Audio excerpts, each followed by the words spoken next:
All right, guys. Today we are going to be reacting to feminists tell me men don't take action. Let's jump in, guys. Yeah. If you And look at the industries that strike and complain, it tends to be female dominated industries because women are better at complaining. no, They because want to we do care, less of the work and they Okay. want more of the credit. we care about how we're treated, as men should care how they're treated. And they do care, they just internalize it. Just because they don't take action doesn't mean that they don't care. What is your definition of feminism?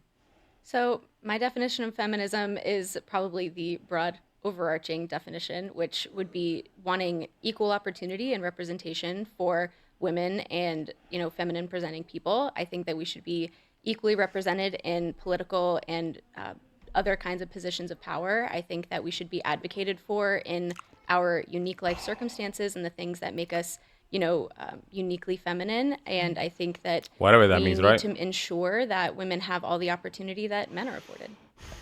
So is your view today that we're not being given the opportunity that we are? Like what is your view on feminism historically and like where is it needed today?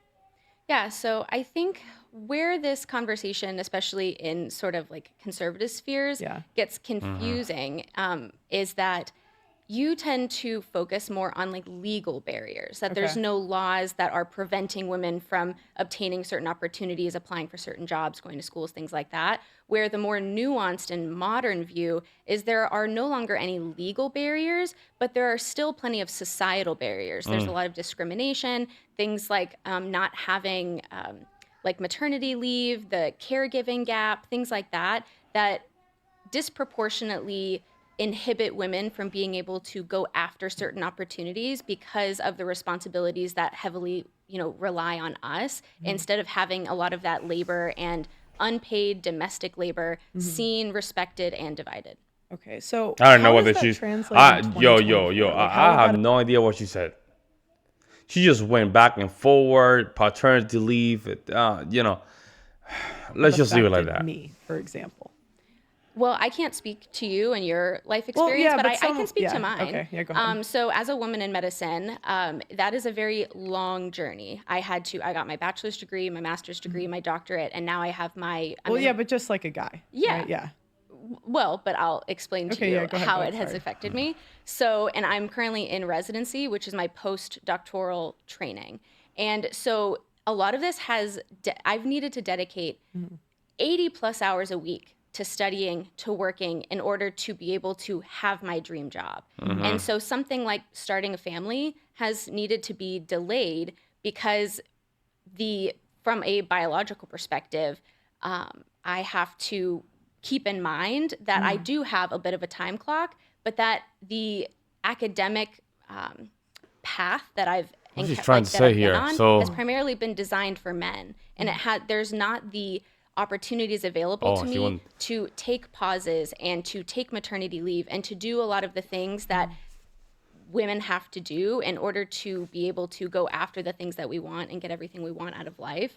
And so and also there was a lot of times when I was in pre-med where people would be like, "Oh, are you sure you want to do that?" Like that's a very male dominated field, things like that. And so there was constant doubt being pushed at me from a young age of like whether or not I should do this, whether or not I could do this, and none of my male peers ever encountered that. And the same thing with like people would ask me about oh, but like, what about starting a family? Like, oh, why are you choosing your career over family? And none of my male peers ever had that question. And so, from a societal perspective, it's really just the assumption that women can't have both career and family. And it's not true, but a lot of those barriers are because we don't allow our system to accommodate for those needs and the differences that men and women have when it comes to enduring pregnancy, childbearing, childcare, things like that. So you started with academic. How are there barriers in the academic field when the majority of scholarships in STEM go to women? Yes. And there's women for there's entire parts of organizations that are pushing women to go into STEM, and it's really not the same for men.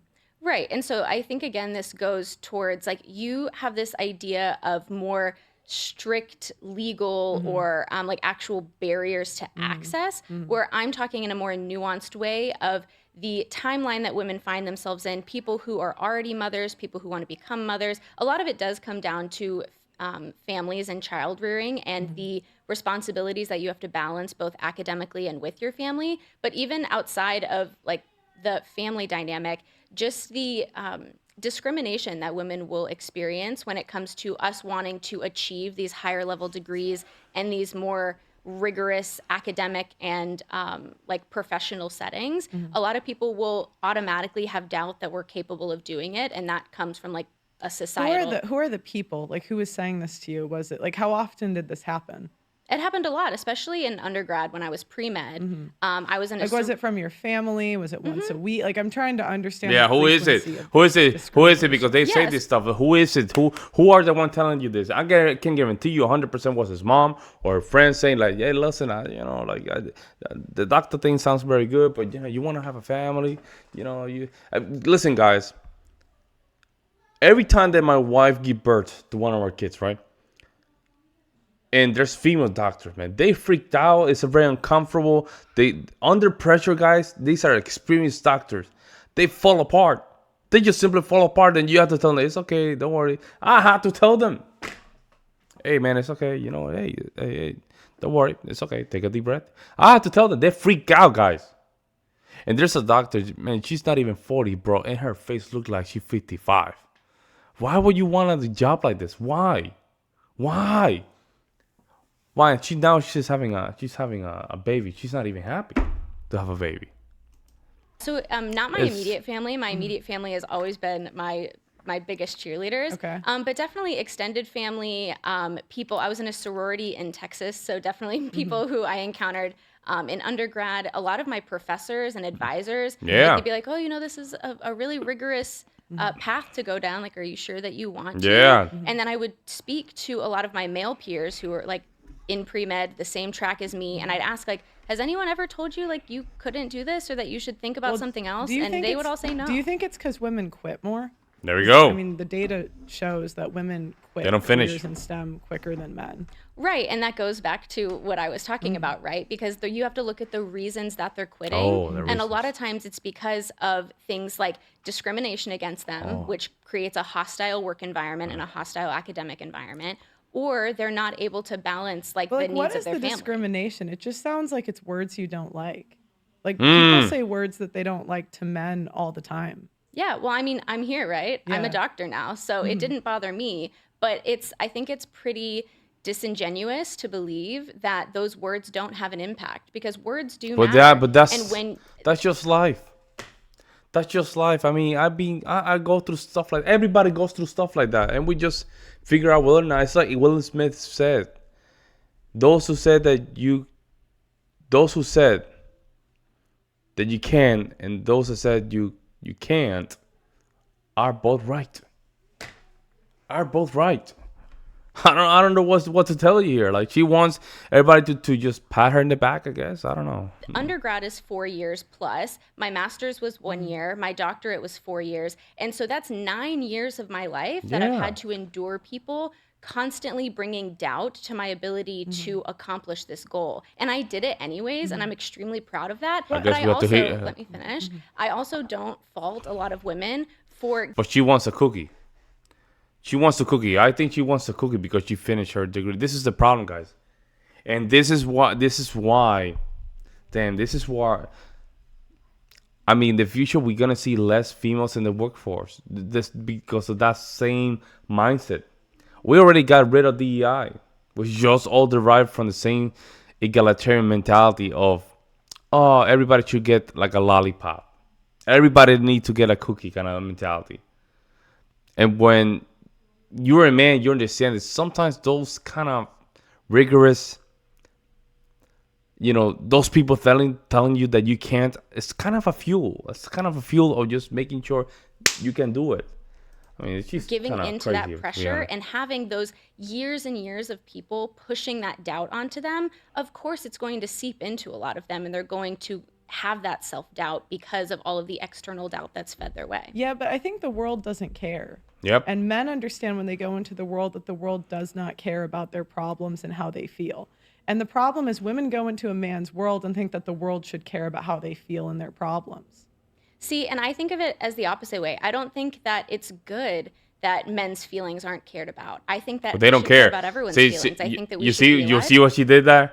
We don't care. See, we don't care. We accept it as it is, and we're fine with it. Now she want men to think like women. You see? Is that our words matter, and the way that our words impact people matter, and it shouldn't go to like, oh well, men don't care, so we should just say whatever we want and you shouldn't care. I think it's the opposite. I think that we need to be more compassionate, and we need to understand the way that we impact people. Sure. And that's totally great if we have a wish list, but this is the real world and not the way that we want the world to be. And the problem is Yeah. women go into a man's world and they have no idea how harsh it is and Yep. how mean they are to each other. And if you've ever been in a male-only dominated environment, like where it's pretty much all men, there's only one or two women, you know they're harsher than women are. They're more direct. They speak in a different way. And the problem is women go into these spaces and they think that men should talk like women talk, and they don't. Right. Well, again, I'm a dreamer, right? Yeah. I think when But I it's take not part, realistic is the point. and I disagree. I think it's completely Oh my realistic to God. take people's feelings into account. It's called empathy. Mm-hmm. I think that we need to promote empathy. I don't think that we should promote such a callous, harsh world. I think that we all need to be more kind and compassionate to each other. And I also think that the mental health outcomes of men proves that that's not a good way to endure the world. Right, Okay. but good is not like hope is not a strategy. The way that we want the world to be isn't how it is. So it's really nice and dandy to say the world should be this way, but it isn't. And men have an understanding of how the world is and they don't complain. So the thing is, you keep talking about. They complain all the time. So I'll give you an example. So you're talking about all this stuff that you endured in your career, and that's fine. You know, I think it's really great that you're a doctor. Like it's very impressive. That's hard to do, right? Yeah. Yeah, it was Okay, very yeah. hard to Yeah, do. yeah. Yeah, so like I'll give you props. However, you know, when I have a cousin that works on a crab fishing boat in Alaska where a guy dies every single week so that we can get crabs, like literally one person dies a week on that crab fishing boat in Alaska. I don't have a lot of empathy for people that say these words hurt my feelings Wow. and therefore I'm oppressed. Dang, she really went in, huh? She put it in perspective. Like, it's good that you got your little degree and everything, but there's people who doing worse things than you. And believe me, these people wouldn't even care about my opinion. This is Pearl did a very good comparison here. This is her literally putting her in reality. This is Pearl putting this lady into reality. They don't complain. They don't cry about work conditions. They just do their job. And it's a male-dominated field. Women are not doing those jobs.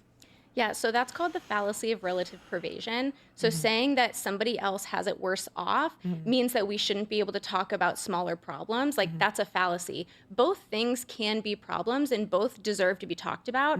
I don't think that it's right that one person dies a week on crab fishing boats. I don't eat crab. I don't think it's necessary. And I'm not saying that we shouldn't fish for crab, like whatever, but we shouldn't say, oh, people die all the time in this career, and just because your feelings are hurt, I don't have to care. Like that's not an appropriate way to look at I the think world. what I'm getting at is how spoiled it makes people that complain about those things seem. When there are men dying to do jobs to give us crab and put different food on the table, or even the number one workplace fatality for men in the Midwest is logging.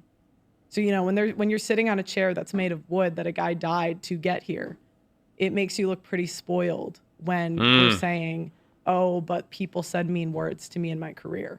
See, And it's not just you. Like, I think it's just overall females' careers. We're not really dying to put food on the table. We're not dying to build the buildings. We're not dying to do any of these things. And so I don't think we really have a right to complain that we're so oppressed when men are doing most of the hard jobs in society.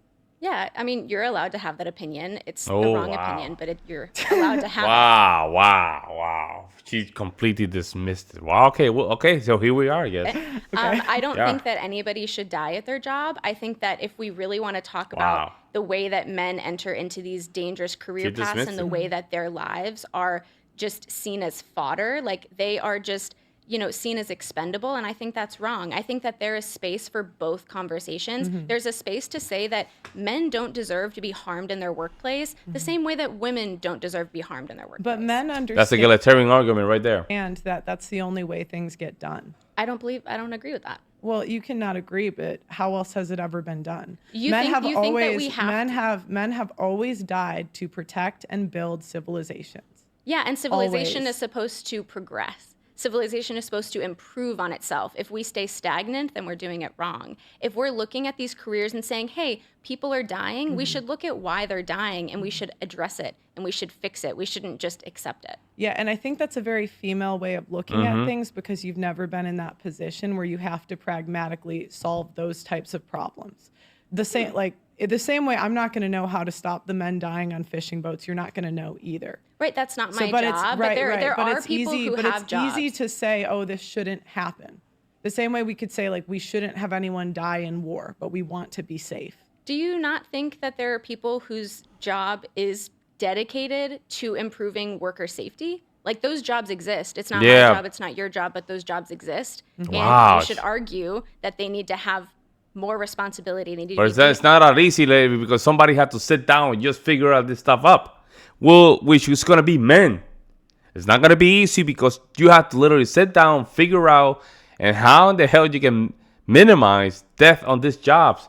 But you know who has to do that? Men. Exactly, men. No women. Not a woman just to finish her doctorate degree or whatever in I don't know, in her profession. Not you. And this is what Pearl is just trying to get through your head. Like you don't even have an idea how these things even come into fruition. doing their job better. Like workers' unions, safety commissions, like there are actual jobs and committees and boards dedicated to worker safety. And if they're not doing their jobs appropriately, but they're then still that's dying. a totally separate conversation. Yeah, and again, this is all stuff that sounds nice, but it's just not very pragmatic. Again, men have always died to protect and build civilization. That's the argument right The there. difference is in the past, they used to get thank you and an appreciation, and now they don't. Because feminism has convinced women that our jobs are equally as important to men's, and they're not. Yeah, and society is the only reason society exists is because it is built on the backs of the unpaid and unrecognized labor of women. Sure, men have died in war, men have died in dangerous jobs, and I would argue that if women were in charge, we would have less war and we would have less death, but that's a whole Women have waged more war in the last 500 years when they were rulers. Yeah, and you also have to look at who they had as their representatives and for their counsel, because this has been like highly studied that it wasn't necessarily their individual choice. A lot of it was like pressure from Right. their Whenever committees. women make a bad decision, women have the privilege of blaming it on someone else, where men have to take the fall. That's an interesting perspective. I disagree. So, going back to, do you agree that men do most of the most difficult and needed jobs in society? No. Oh wow. How would Wow, society this is keep good. running without men doing the infrastructure? Yo, this is jobs? good because this is a raw feminist talking, guys. This is a raw feminist. I don't think she has even consumed any red pill material. This is her mindset against a red pillar. Like logging, fishing, trucking. Oh, do you mean like in the world wars when men left and women took over those positions and we ran the entire country and took over the jobs that you say that we couldn't do? No, they didn't take over the majority of the jobs. We They- did. They did. They took over factory positions. We took over the positions that men They were left. not. They were not doing the electrical. They were not doing the plumbing. They were not building the buildings. They were not. There are paving the women roads. electricians. There are women plumbers. Like there are females in Like all what, two? of these positions. There are Is female. it the majority? No, because Okay, so it's historically, not the majority. Because you have to take into the historical perspective. What is stopping a woman today from being a plumber and electrician? As I said, discrimination. Why there's Hostile workplaces because they are made to feel as if they don't belong in those spaces. Wow. And why would you want to exist in a space where you're constantly made to feel like you shouldn't be there by the men in those positions. So men will make women feel like they don't belong there and then complain that women aren't there. So What's your evidence for that? what's my evidence Yeah, for what's that? your evidence for that? Oh, they've studied it. Uh-huh. They've studied like workplace discrimination. With women in In electrical, male-dominated fields, yeah. and they've said that the women feel like they're not wanted, Yes. and that's why they're not doing it. Not just Yo. not It's wanted, not welcome. That's very convenient. You know, here's the thing. Men don't care if they're not welcome. They don't expect people to just accept them into a group like women do because, again, men live in the real world Women do not. We live in this play pretend world where we're given more credit for what we actually do than we do. So I've seen you speak many times about the Oh, so detrimental effects that all of these things okay. So she did her homework. So she probably went through a lot of her videos and just listened. Let's see what she have on men's mental health, and she that come they up have a with. higher rate of suicide. They have how all these things, and so I think that it's really interesting that you care a lot, seemingly, about men's mental health, but then at the same time you'll say, "Oh, men don't care if you're mean to them. Men don't don't. care if they're not welcomed." You say all of these things that have an impact on men's mental health. So I think to care about one, you have to recognize how it impacts the other. What I'm saying is men understand that that's the real world, and they know there's nothing they can do to change that. Women go There is into plenty that we can do. women go into a man's world and they expect to be given special treatment and privileges. They expect to be the new guy in a company and feel welcome. I mean, it's not abnormal for men to haze somebody in a new group. You might say that's wrong, but it's not abnormal, and they don't complain, they don't strike, they don't protest. They just accept it, and they accept the world as it is instead of doing a wish list that will never become true. I mean, do they really accept it, and are they really okay with it when the statistics behind men's mental health proves that it does impact them? They just internalize it. Women make sure that we prioritize empathy and communication. So when we feel like we're not being welcomed, when we feel like we're being wronged, we want to improve the communication to improve the We're circumstance. better at complaining. I would say we're better at communication. We're better at complaining about the stuff we don't like, where men don't complain. That's what I said. Right, they don't complain because they internalize it, and then instead Ah, they just yeah, yeah, lie yeah, to yeah. themselves. Yeah. Pearl caught her feminist language, and she said was communicating, but Pearl said no, it's complaining. You guys are good at complaining, and it's true. That's not they a don't proper complain coping because strategy. the world doesn't give them sympathy. Pretty young women get a ton of sympathy on the internet complaining about their problems. It's why they're given 10 times the funding for breast cancer research instead of prostate cancer. It's because people care about women's issues. People do not care about men's issues. I disagree. Mm. Why do I disagree? You could say you disagree, but that's not an argument. I mean, your arguments are just like, oh, that's silly, and I live in reality. Like, you're not giving me any realistic responses either. Well, I'm giving you realistic responses. I said men do the majority of infrastructure jobs. They're the majority of workplace deaths. And so based on those two stats, they have a harder work environment and they complain less. Yeah, If you and- look at the industries that strike and complain, it tends to be female-dominated industries because women are better at complaining. No, They because want to we do less care- of the work and they want more of the credit. We care about how we're treated, as men should care how they're treated. And they do care, they just internalize it. Just because they don't take action doesn't mean that they don't care. Well, thank you very much for coming on. This was fun. Oh, okay. So this was a little bit behind. Okay, well, let me know what you guys think in the comment section below. I'm gonna react to the other one. So I'll see you in the next one.